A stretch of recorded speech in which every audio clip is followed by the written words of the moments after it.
गोविंद राधे गोपाल राधे, गोविंद गोविंद गोपाल राधे, गोविंद राधे गोपाल राधे, गोविंद गोविंद गोपाल राधे, गोविंद राधे गोपाल राधे, गोविंद गोविंद गोपाल राधे, गोविंद राधे गोपाल राधे, गोविंद गोविंद गोपाल राधे, गोविंद राधे गोपाल राधे, गोविंद गोविंद गोपाल राधे, गोविंद राधे गोपाल राधे, गोविंद राधे गोपाल राधे, गोविंद राधे गोपाल राधे।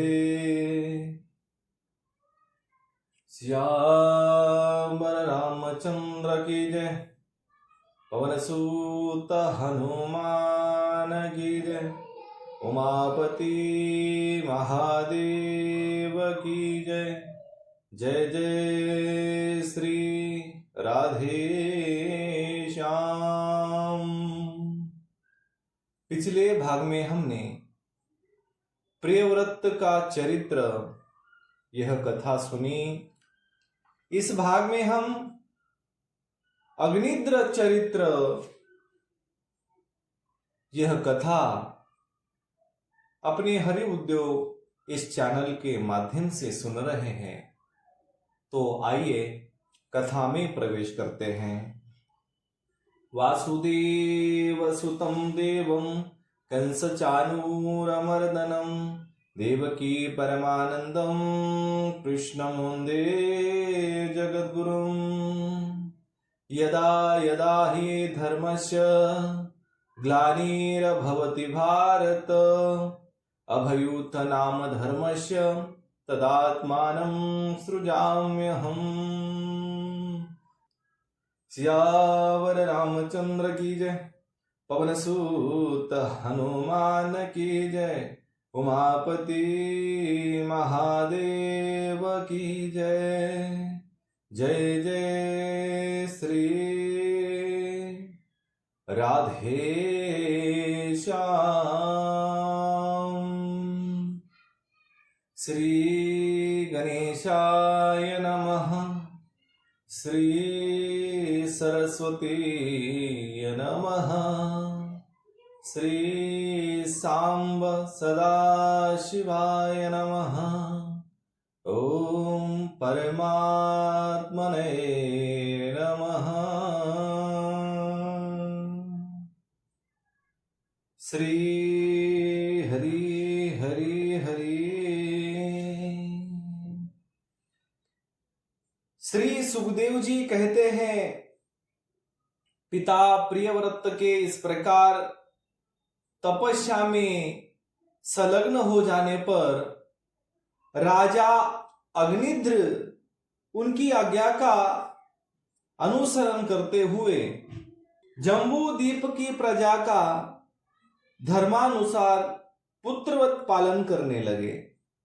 एक बार वे पितृलोक की कामना से सतपुत्र प्राप्ति के लिए पूजा की सब सामग्री जुटाकर सुंदरियों के क्रीडास्थल मंदराचल की एक घाटी में गए और तपस्या में तत्पर होकर एकाग्र चित्त से प्रजापतियों के पति श्री ब्रह्मा जी की आराधना करने लगे। आदिदेव भगवान ब्रह्मा जी ने उनकी अभिलाषा जान ली, अतः अपनी सभा की गायिका पूर्वचित्ती नाम की अप्सरा को उनके पास भेज दिया। अग्निध्र जी के आश्रम के पास एक अति रमणीय उपवन था। वह अप्सरा उसी में विचरने लगी।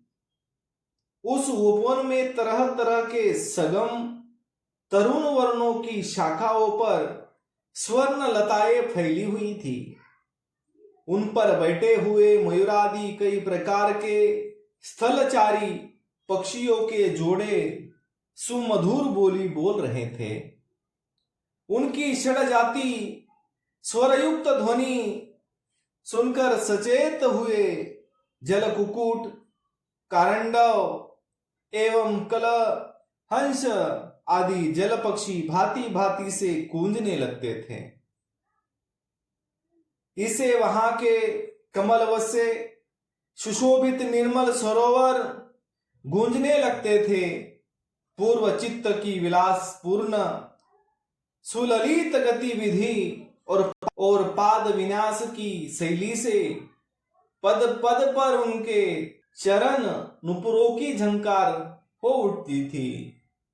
उसकी मनोहर ध्वनि सुनकर राजा कुमार अग्निध्र ने समाधि योग द्वारा मुदे हुए अपने कमल कली के समान सुंदर नेत्रों को कुछ कुछ खोलकर देखा तो पास ही उन्हें वह अप्सरा दिखाई दी।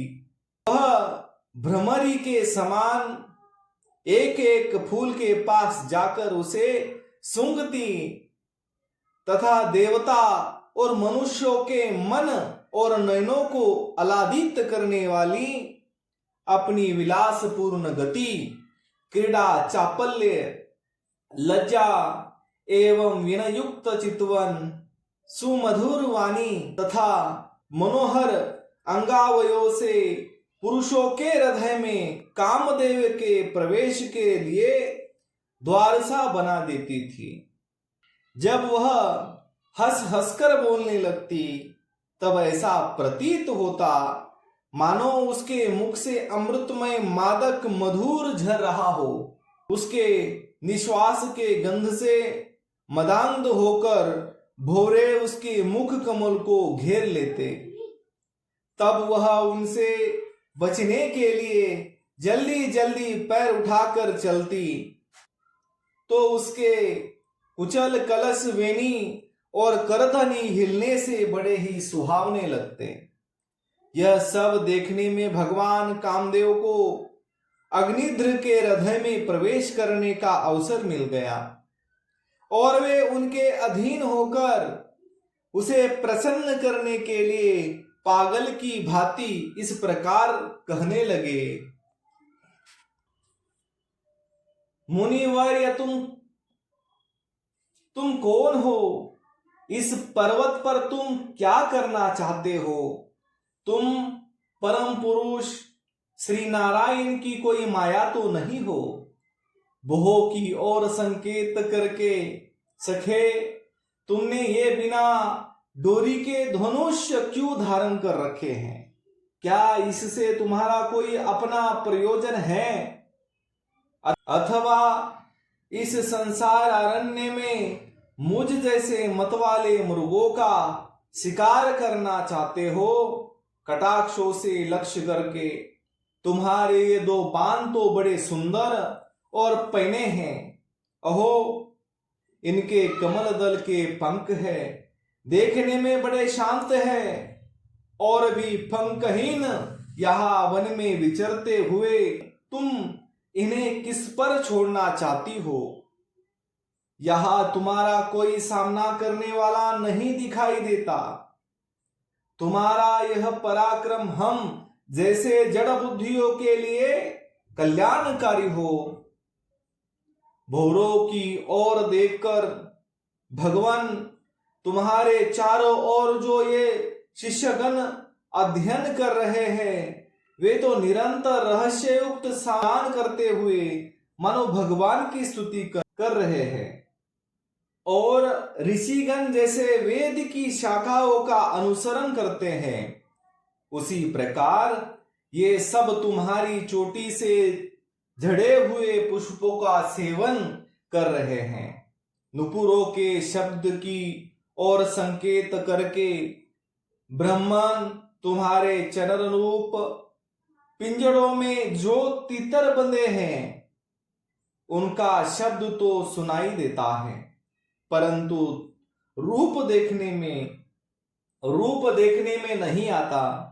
करधनी सहित पीली साड़ी में अंग की कांति को उत्प्रेक्षा कर तुम्हारे नितंबों पर यह कदम कुसुमों की सी आभा कहां से आ गई। इनके ऊपर तो अंगारों का मंडल सा भी दिखाई देता है, किंतु तुम्हारा कल्क वस्त्र कहाँ है। कुमकुम मंडित कुचों की ओर लक्ष्य करके तुम्हारे इन दोनों सुंदर सिंगों में क्या भरा हुआ है। अवश्य ही इनमें बड़े अमूल्य रत्न भरे हैं। इसी से तो तुम्हारा मध्य भाग इतना कृशक होने पर भी तुम इतना बोझ उठा रहे हो। यहां आकर तो मेरी दृष्टि भी मानो अटक गई है। और सुभग इन सिगों पर तुमने यह लाल लाल लेप सा क्या लगा रखा है। इसकी गंधक से तो मेरा सारा आश्रम महट उठा है। मित्रवर, मुझे तो अपना देश दिखा दो, जहां के निवासी अपने वक्ष स्थल पर ऐसे अद्भुत अवयव धारण करते हैं, जिन्होंने हमारे जैसे प्राणियों के चित्त को शुद्ध कर दिया है, तथा मुख में विचित्र हाव भाव, सरस भाषण और आधार मृत जैसे अनूठी वस्तुएं रखते हैं। प्रियवर, तुम्हारा भोजन क्या है, जिसके खाने से तुम्हारे मुख से हवन सामग्री की सी सुगंध फैल रही है। मालूम होता है कि तुम कोई विष्णु भगवान की कला ही हो, इसलिए तुम्हारे कानों में कभी पलक न मारने वाली मकर के आकार के 2 कुंडल है। तुम्हारा मुख इतना सुंदर सरोवर के समान है, उसमें तुम्हारे चंचल नेत्र भय से कांपती हुई 2 मछलियों के समान, दंत पंक्ति हंसों के समान और घुंघराली अलकावली भौरों के समान शोभायमान है। तुम जब अपने कर कमलों से थपकी मारकर इस गेंद को उछालते, तब यह दिशा विदेशाओं में जाती हुई मेरे नेत्रों को तो चंचल कर ही देती है, साथ साथ मेरे मन में भी खलबली पैदा कर देती है। तुम्हारा बोका जटाजुट खुल गया है, तुम इसे संभाल लेते हो नहीं। अरे, यह धूर्त वायु कैसा दुष्ट है, जो बार बार तुम्हारे निवी वस्त्र को उड़ा देता है। तपो व तपोधन तपस्वियों के तप को भ्रष्ट करने वाला यह अनुपम रूप तुमने किस तप के प्रभाव से पाया है। मित्र, आओ कुछ दिन मेरे साथ रहकर तपस्या करो, अथवा कहीं विश्व विस्तार की इच्छा से ब्रह्मा जी ने ही तो मुझ पर कृपा नहीं की है। सचमुच तुम ब्रह्मा जी की ही प्यारी देन हो। अब मैं तुम्हें नहीं छोड़ सकता, और तुमने तो मेरे मन और नयन ऐसे उलझ गए कि अन्यत्र जाना ही नहीं चाहते। सुंदर सिंगों वाली तुम्हारा जहां मन हो, मुझे भी वही ले चलो। मैं तो तुम्हारा अनुचर हूं। तुम्हारी ये मंगलमयी सखिया भी हमारे ही साथ रहें। श्री सुखदेव जी कहते हैं, राजन, अंगनिद्र देवताओं के समान बुद्धिमान और स्त्रियों को प्रसन्न करने में बड़े कुशल थे। उन्होंने इसी प्रकार की रति चातुर्यमयी मीठी मीठी बातों से उस अप्सरा को प्रसन्न कर लिया। वीर समाज में अग्रगण्य अग्निध्र की बुद्धि, शील रूप अवस्था, लक्ष्मी और उदारता से आकर्षित होकर वह उन जम्बूद्वीपति के साथ कई हजार वर्षों तक पृथ्वी और स्वर्ग के भोग भोगती रही। तदंतर नृपवर अग्निध्र ने उसके गर्भ से नाभि किंभ पुरुष, हरिवर्ष, इलाव्रत, रम्यक, हिरण्यमय, कुरु, भद्राश्व और केतुमाल नाम के 9 पुत्र उत्पन्न किए। इस प्रकार 9 वर्ष में प्रति वर्ष एक के क्रम से 9 पुत्र उत्पन्न कर पूर्वचित्ती उन्हें राजभवन में ही छोड़कर फिर ब्रह्मा जी की सेवा में उपस्थित हो गई। वे अग्नाद्रि के पुत्र, माता के अनुग्रह से स्वभाव से ही सुडोल और सबल सिर वाले थे।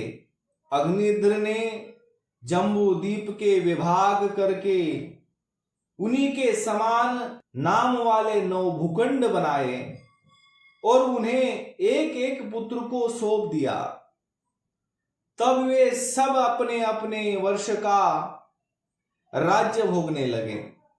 महाराज अग्निद्र दिन दिन भोगों को भोगते रहने पर भी उनसे अतृप्त ही रहे। वे उस अप्सरा को ही परम पुरुषार्थ समझते थे, इसीलिए उन्होंने वैदिक कर्मों के द्वारा उसी लोक को प्राप्त किया जहां पितृगण तरह तरह के भागों में मस्त रहते हैं। पिता के परलोक सिधारने पर नाभि आदि 9 भाइयों ने मेरु की मेरु देवी, प्रतिरूपा, उग्रदष्टि, लता, रमा, श्यामा, नारी, भद्रा और देववीति नाम की 9 कन्याओं से विवाह किया।